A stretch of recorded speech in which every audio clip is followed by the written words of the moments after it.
Mga kapatid, madalas ba kayong bumili ng gamot? Madalas ba kayong nauospital? Or meron ba kayong pamilya na nauospital?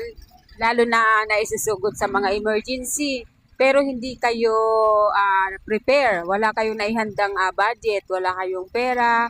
Walang sapat na halaga para maipa-ospital o mabilhan ng gamot ang inyong pamilya, ang inyong mga mahal sa buhay o kayo mismo. 'Di ba? Panoorin po natin ang video na 'to kasi napakahalaga po ng ituturo ko sa video po na ito. Ang ganda po ng programa ng ating gobyerno na ito dahil dito po sa program na po na ito ay makakapag-discount ka na or makakalis ka na ng iyong mga gastusin.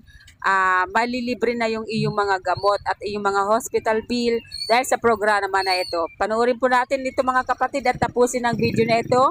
At i-share nyo rin po ito sa inyong mga kakilala upang malaman din po nila na may ganitong programa sa ating bansa.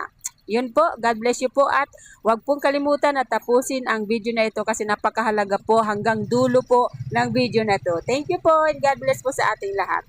Yan mga kapatid, we're here sa Generica at libre po yung gamot dito dahil covered siya ng yakap program ng PhilHealth.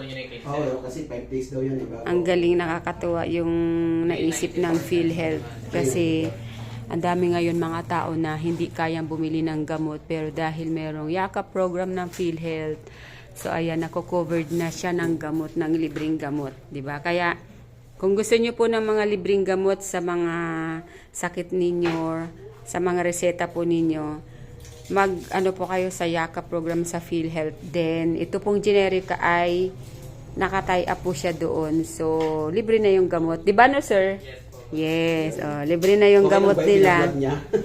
Para mas maraming makaalam at mas maging aware yung bansa na sa Generica ay naka-tie up sa yakap program ng PhilHealth. Yes. Kaya makakales na yung gastusin ng mga Pilipino, di ba? Makakales na yung ano nila, yung mga gastusin nila sa gamot kasi meron ng PhilHealth and meron ng Generica, kaya thank you Lord sa Generica kasi naisip nilang makipag-tie up sa PhilHealth sa yakap program. So katulad po nito yung gamot ng asawa ko ay meron na siyang nalibre dyan. Ano yung nalibre mo, be? O, yan. O, libre na yung telmisartan niya dahil meron siyang PhilHealth sa yakap program. Kaya, thank you kay Kuya. Salamat, Kuya, sa pag-assist. God bless you po.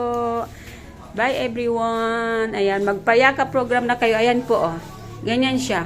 So, 20,000 yung covered every month. Every month yan. Ang galing. Galing naman.